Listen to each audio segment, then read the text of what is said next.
केटाहरूको चाहिँ छेउै नपर्ने पढाइदेखि होमवर्क सङ्कलन गरेर चेक गरिदिने अनि केटीहरूको चाहिँ छेउमा जाने सँगै डेस्कमा जाने छेउमा गएर अङ्गालो मार्ने केटीहरूको संवेदनशीलमा अङ्गमा हात लाउने के गर्ने दाइहरूले नि आवाज उठाइसक्नु भएको अरू दाइहरूले आवाज उठाउँदाखेरि सरले तँलाई फेल गरिदिन्छु के भनेपछि धम्की दिएर दाइहरू चुप बस्नु भएको थियो 10 क्लासको दिदीलाई पनि गोजीमा हात हालिदिनु भएछ अनि रुँदै रुँदै आउनु भएको थियो म पनि त्यही क्लासमा गफ गर्दै बसिरहेको थिएँ अनि सरले गोजीमा हात हालिदिनु भन्दै रुँदै हुनुहुन्थ्यो सरको टार्गेट चाहिँ जो हुन्छ नि जो अलि बोल्नु सक्दैन जो अलि पढाइमा कमजोर छ जो बोल्नु सक्दैन जो अलि सोझी छ त्यसकै छेउमा जाने त्यसो गर्ने सरको टार्गेट चाहिँ त्यही हुन्छ जतिखेर पनि केही पनि अफिस जाँदा हामीलाई हामीलाई प्रधानाध्यापकले अराउनु भयो अरू सरलाई अनि सरहरूले खेदाउनु भयो कुर्दै खेदाउनु भएको सरले यसो गर्ने यसो गरेर यहाँ यसरी हामीलाई चाहिँ बेसमरी हान्ने नि सरलाई केटीहरूको चाहिँ यसो यसो गर्ने अनि हात यसो होइन त लाठी भन्दै हात एकैचोटि यहाँ चेस्टसम्म पुर्याउने अनि यता कम्मरमा यहाँ यता यता हात पुर्याउने गर्नुहुन्थ्यो सरले सधैँ। तपाईँ हेर्दै हुनुहुन्छ युवा मन नेपाल। दर्शकबिन स्वागत छ तपाईँ यति बेला युवा मन नेपाल हेर्दै हुनुहुन्छ। म छु कार्यक्रम प्रस्तुता किशोर श्रेष्ठ।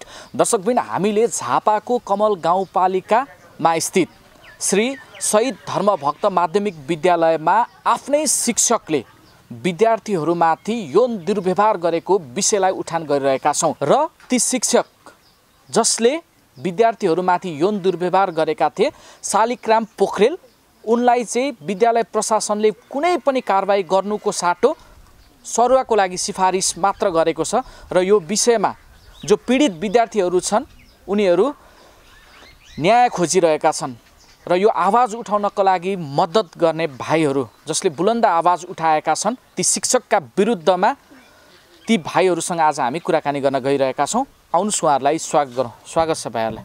नमस्कार। भाइको नाम भनिदिनुहोस् त। सलिम देवे। हजुरको? रोमन बस्नेत। तपाईँको? सुमन थापा।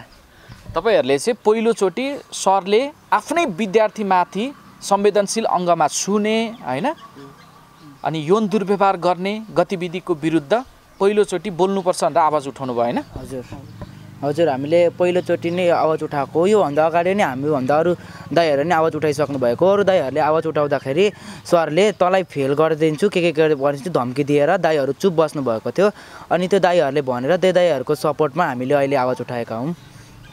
जस्तो तपाईँलाई के गलत लाग्यो र आवाज उठाउनु भयो? के गलत लाग्यो भने सरले होमवर्क चेक गर्ने बाहनामा आउने अनि केटाहरूको चाहिँ छेउै नपर्ने पढाइदेखि होमवर्क सङ्कलन गरेर चेक गरिदिने अनि केटीहरूको चाहिँ छेउमा जाने सँगै डेस्कमा जाने छेउमा गएर अङ्गालो मार्ने केटीहरूको संवेदनशीलमा अङ्गमा हात लाउने के गर्ने अनि आवाज उठाउँदाखेरि उल्टै सरले हामीलाई हाम्रो सिउर पलाएको के भन्दै हामीलाई उल्टै गाली दिने गर्नुभयो र उल्टो गाली दिनुभयो। हजुर तपाईँ भन्नुहोस् त तपाईँलाई के गलत लाग्यो?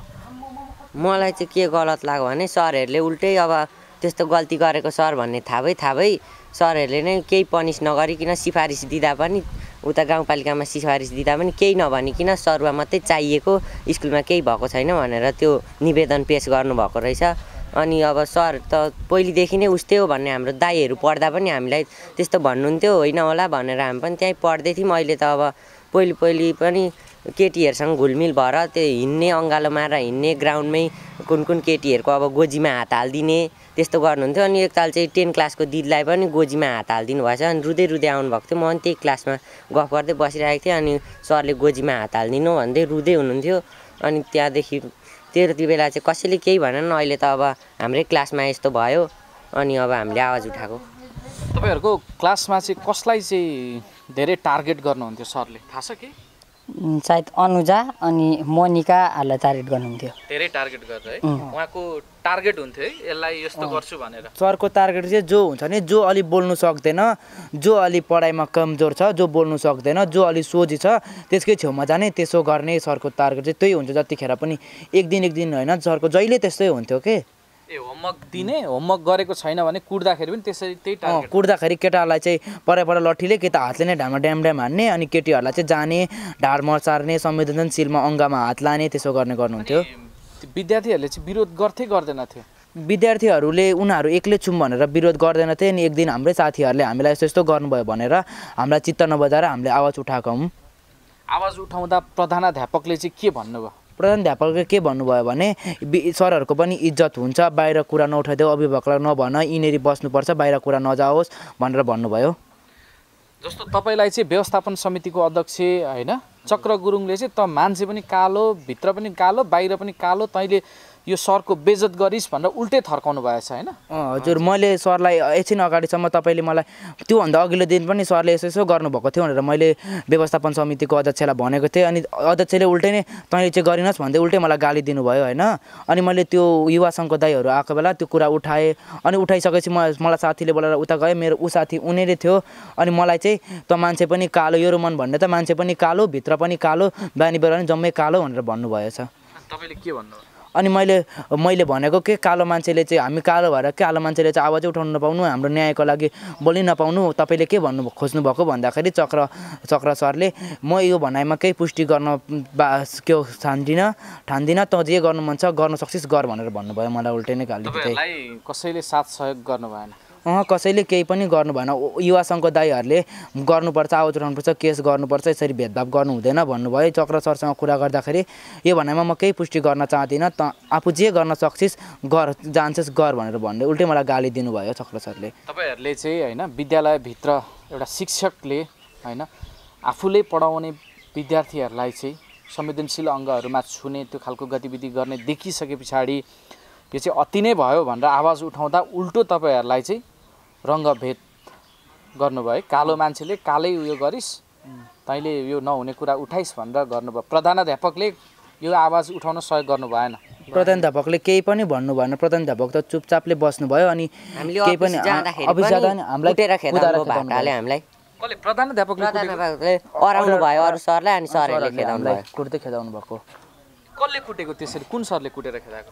एक दिन बलजित दाईले हामीलाई आवाज उठाउनु सहयोग गर्नुभएको थियो र बलजित दाईलाई अफिसमा बोलाउँदाखेरि टेकराज सरले हामीलाई त्यसो गर्दै खेदाउनु भएको क्लासको विद्यार्थीहरूलाई। उल्टै कुटेर खेदाएको? तिमीहरू यसमा केही छैन, बलजितलाई एक्लै राखेर कुरा गर्ने भन्दै बलजित दाईलाई भित्र लगेर कुरा राख्दै हामीलाई बाहिर चाहिँ भित्र त्यहाँ हामी पनि केही कुरा सुन्छौँ, हामी पनि बोल्छौँ भन्दाखेरि सरले हामीलाई कराउँदै कुट्दै खेदाउनु भएको। भनेपछि सबैजना नै लगभग मिलेकै जस्तो देखिन्छ होइन?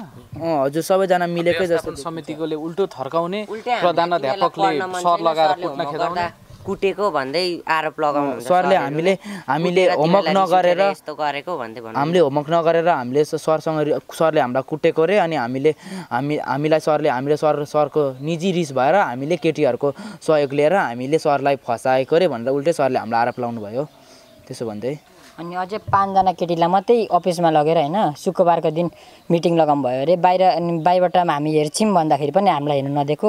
अनि जस्तै प्यारेन्ट्सहरूलाई पनि भित्र पस्नु नदिनु भएर अनि हामीले केटीहरूलाई सोद्धाखेरि चाहिँ यो कुरा बाहिर ननिकाल, यस्तो कुरा बाहिर निकाल्नु, बाहिर कसैलाई सुनाइछ भने त फस्थिस्, यो सरहरू जता जानुहुन्छ जेलतिर तल पनि लग्छु भनेर भन्नुभयो। अनि हामीलाई फेरि सबैलाई भनिसकेर चाहिँ आइतबार मिटिङ भन्नुभएको थियो, सबैलाई ग्राउन्डमा लगेर भन्नुभयो होइन।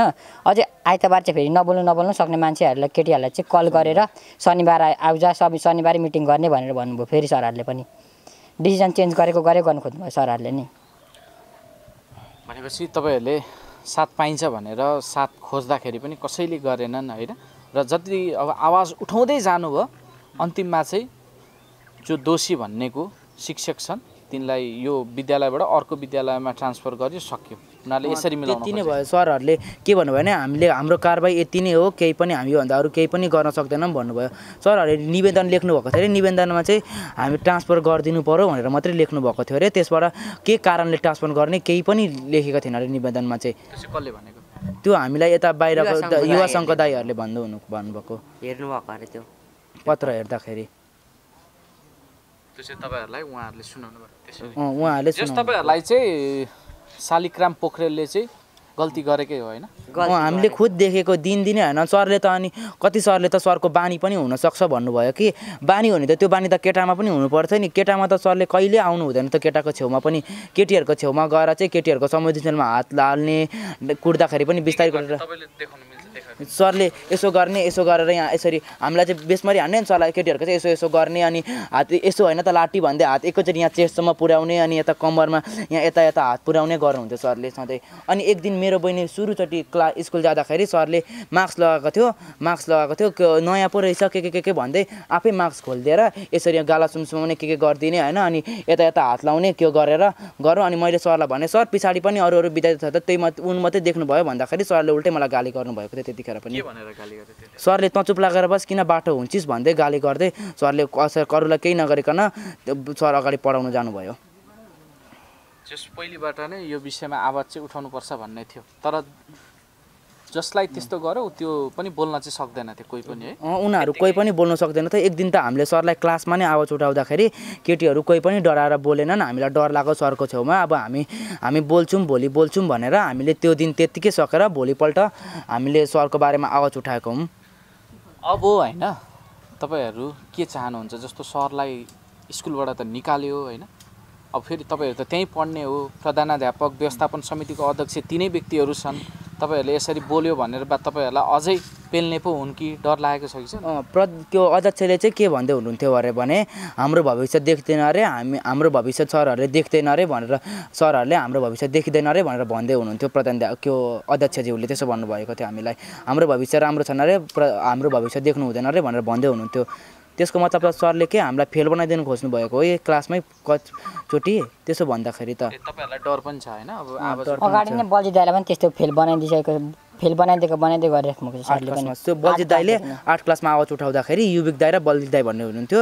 आवाज उठाउँदाखेरि तिमीहरूलाई म फेल बनाइदिन्छु भनेर युविक होइन, त्यो त राम्रो लेखेको छ नि त, फेरि पेपर हेर्न पाउँछ नि त, चेक गर्न पाउँछ नि। बल्जी दाइले त्यसो केही खोज्नु भएन अरे। युविक दाइ चाहिँ फेल बनाइदिन्छु भनेको भोलिपल्टै प्यारेन्ट्स बोलाएर अर्को स्कुल ट्रान्सफर गरिहाल्नु भयो। युविक दाइ चाहिँ बल्जी दाइ चाहिँ त्यही स्कुल पढिराख्नु भयो। तपाईँहरूलाई चाहिँ डर छ फेल पनि गराउने हो कि बा कतै आवाज उठाएकोले भन्ने लाग्छ? हामीलाई त्यस्तो डर पनि छ, तर हामी चाहिँ के चाहन्छौँ भने सकेसम्म यिनीहरू पीडित विद्यार्थीहरूलाई हामी जेसुकै पनि पीडित विद्यार्थी चाहिँ न्याय चाहियो।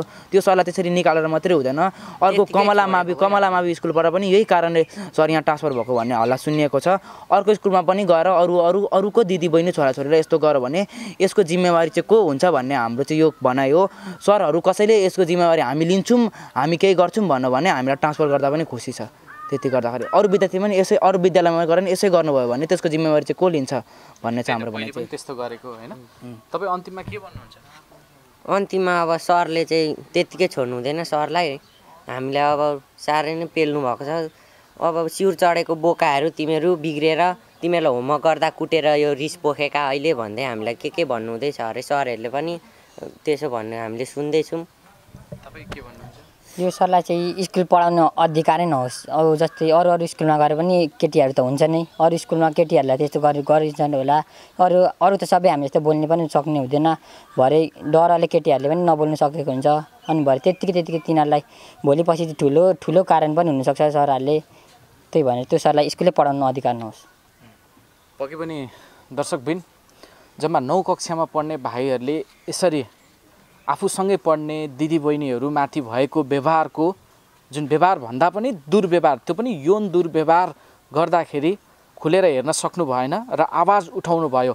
आवाज कहाँ उठाउने भन्दाखेरि प्रधानाध्यापक अथवा भनौँ विद्यालय व्यवस्थापन समिति त्यहाँ गएर आवाज उठाउनुपर्छ। यस्तो गतिविधि गर्ने सरलाई कारबाही गर्नुपर्छ भनेर आवाज उठाउन जाँदाखेरि प्रधानाध्यापक व्यवस्थापन समितिको अध्यक्ष जो जिम्मेवार पदमा रहेका छन् ती व्यक्तिहरूले पनि उल्टै रङ्गभेदको कुराहरू उठाएर त कालो मान्छे, कालो भित्रै कालो बाहिरै कालो भनेर उल्टो दुर्व्यवहार गरेर पठाएको र प्रिन्सिपलले बेवास्ता गरेको, कुनै वास्तै नगरेको, वास्ता नगरेर उल्टो शिक्षक लगाएर कुटपिट गराएको भन्ने भाइहरूले आरोप लगाएका छन्। र हामीले प्रधानाध्यापकसँग केही प्रश्न गर्न खोजेका थियौँ, तर उहाँ पन्सिनु भयो। उहाँलाई आफ्ना कुराहरू राख्नु सर, के हो, के कारबाही गर्नुहुन्छ त्यस्ता गतिविधि गर्ने शिक्षकलाई भनेर हामीले प्रश्न सोध्न खोज्दाखेरि प्रधानाध्यापक हामीबाट भाग्नुभयो, हामीसँग बोल्न चाहनु भएन।